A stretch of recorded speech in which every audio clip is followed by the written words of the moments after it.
Good morning student. Class 11 physics में हम chapter कार्य ऊर्जा और शक्ति पढ़ रहे हैं। पिछले क्लास में हमने कार्य ऊर्जा प्रमेय पढ़ा था, लेकिन वह अचर बल के लिए था। आज हम परिवर्ती बल के लिए कार्य ऊर्जा प्रमेय पढ़ेंगे। अचर बल से तात्पर्य है कि एक बल का मान क्या आता है, एक निश्चित रहता है। ठीक है, बल का मान घटता या बढ़ता नहीं है। यहाँ पर हम परिवर्ती बल नाम से स्पष्ट है कि बल जो हो रहा है परिवर्तित हो रहा है। कभी बल का मान कम हो रहा है, कभी बल का मान ज्यादा हो रहा है। तो इसे समझने के लिए एक ग्राफ के जरिए हम परिवर्ती बल को समझेंगे। यहाँ पर कोई वस्तु है m, द्रव्यमान का कोई किसी वस्तु पर हम F बल लगाते हैं। ठीक है, तो वस्तु का बल की दिशा में विस्थापन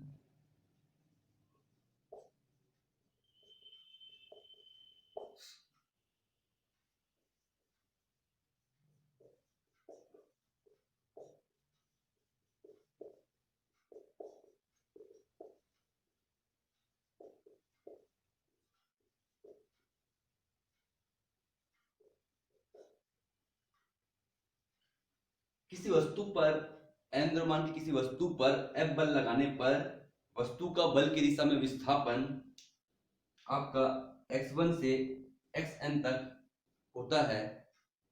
ठीक है, इस x1 और xn को हम बहुत से भागों में क्या करते हैं, विभाजित करते हैं, जिससे यह प्रत्येक भाग आपका अचर बल के रूप में कार्य करता है। x1 से xn को विभिन्न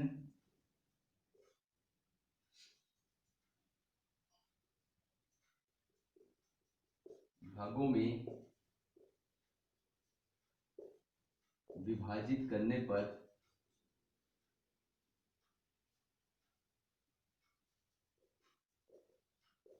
प्रत्येक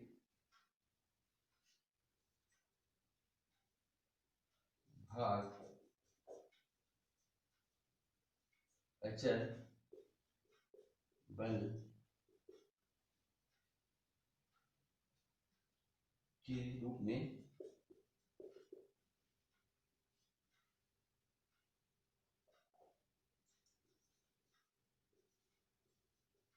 परिवर्तित हो जाता है। ओके, तो किया गया कार्य आपका क्या रहेगा? किया गया जो कार्य है आपका वो होगा del W equal to 1/2 m del v का स्क्वायर, जहां आपका डेल v का स्क्वायर जो है आपका जो विस्थापन है x1 से xn, मतलब डेल x के प्रथम बिंदु से आपका अंतिम बिंदु के मध्य चाल के वर्ग के परिवर्तन के बराबर है। ओके, और यदि हम x1, x2, x3 के संगत वेग को यदि हम v1, v2, v3 और vn ले तो x1, x2, x2, x3 के संगत वेग क्रमशः आपका v1, v2, v3 और यहाँ पर यदि xn हो तो आपका वेग क्या होगा, vn हो। तो आपका किया गया जो कार्य है W इक्वल टू, इसे हम 1/2 m आपका V2 का स्क्वायर माइनस V1 का स्क्वायर प्लस 1/2 m V3 का स्क्वायर माइनस V2 का स्क्वायर। इसी प्रकार यदि हम आगे बढ़ेंगे तो हम लिखेंगे 1/2 m V4 का स्क्वायर माइनस V3 का स्क्वायर। श्रृंखला को ऐसे ही आगे बढ़ाएंगे तो हम अंत में पाएंगे 1/2 m आपका Vn का स्क्वायर माइनस Vn-1 का होल स्क्वायर। इसे यदि हम और सरल करें तो हम पाते हैं आपका यहाँ पास V2 प्लस में है और यहाँ पास V2 माइनस में है तो कट जाएगा। उसी प्रकार V3 यहाँ पास प्लस में है और V3 का स्क्वायर आपका माइनस में है, ये भी कट जाएगा। इसी प्रकार वैल्यू आपके करते जाएंगे तो हमें अंत में मिलेगा W equal to 1/2 m Vn का स्क्वायर माइनस V1 का स्क्वायर। इसे हम तोड़ के लिखें तो हमें मिलेगा W equal to 1/2 m Vn का स्क्वायर माइनस 1/2 m V1 का स्क्वायर। अतः इस समीकरण से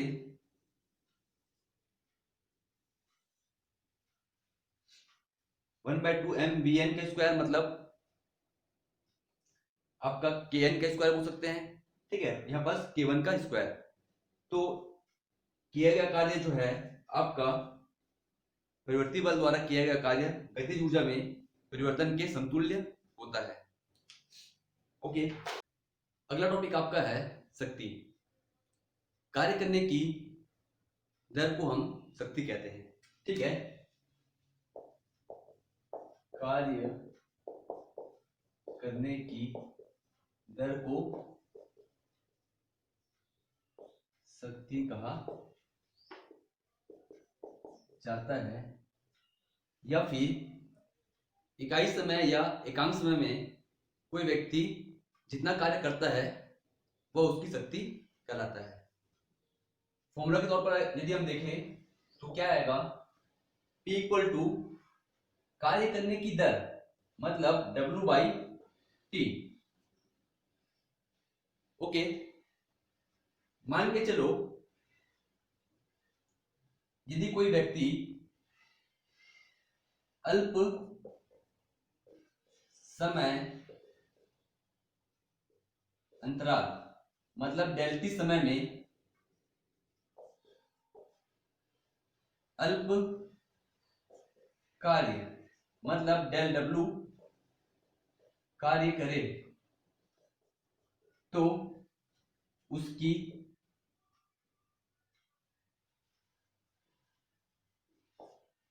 औसत शक्ति क्या होगा आपका, PAB equal to del W upon del T। इसी को हम क्या लिख सकते हैं, PAB equal to limit del T कहां से आपका 0 से रहेगा तो हम इसे लिखते हैं dW/dt।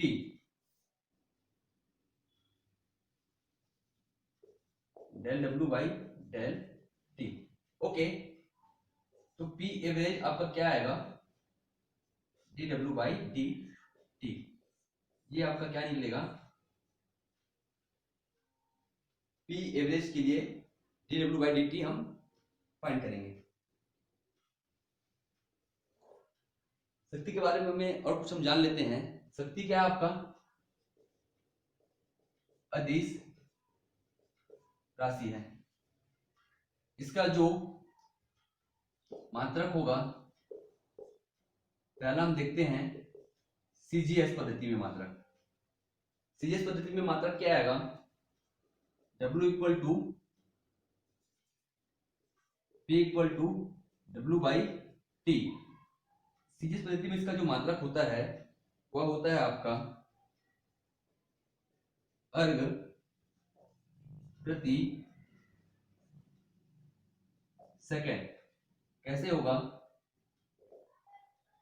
W का जो मात्रक होता है आपका सीजीएस पद्धति में वो होता है अर्ग, और T का जो मात्रक होता है आपका सेकेंड। तो इस प्रकार शक्ति का मात्रक सीजीएस पद्धति में अर्ग प्रति सेकंड होता है। वही आपका एसआई पद्धति या एमकेएस पद्धति में शक्ति का जो मात्रक होता है आपका P equal to W by T. इसे हम क्या कहेंगे? एसआई पद्धति या एमकेएस पद्धति में शक्ति का मात्रक आपका होता है वाट। तो वाट आपका किसके बराबर होता है? W by T. ऐसे पद्धति में W का मात्रक होता है आपका जूल और T का मात्रक होता है सेकेंड। ओके, तो जूल प्रति सेकंड को ही हम एक वाट के आपके इक्वल होता है। तो ये आपका शक्ति का मात्रक सीजीएस पद्धति में और एसआई पद्धति में हमने निकाला।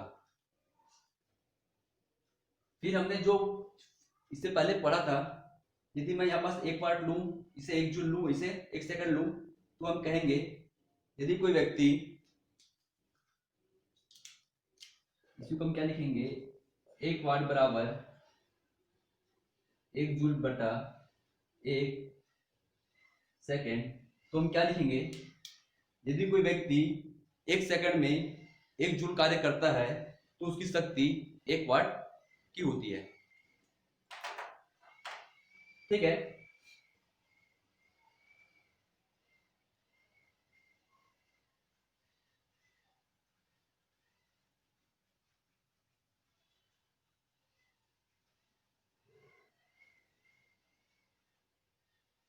अगला हम देखते हैं स्थितिज ऊर्जा।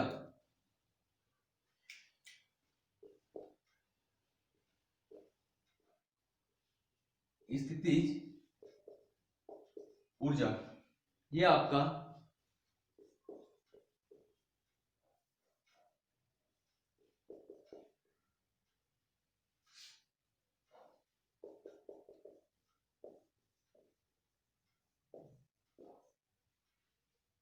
किसी वस्तु में उसकी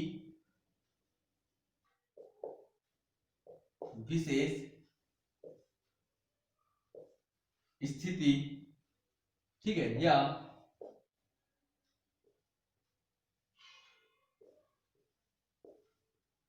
विकृति या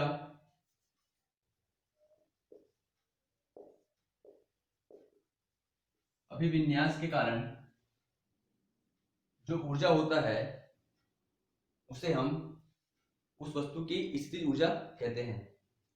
ठीक है। विशेष स्थिति, विकृति या अभिविन्यास के कारण जो ऊर्जा होता है वही उस वस्तु की स्थितिज ऊर्जा कहलाता है। एग्जाम्पल पहला हम देखते हैं। पहला दिया आपका विशेष स्थिति। ये आपका बांध है, ठीक है।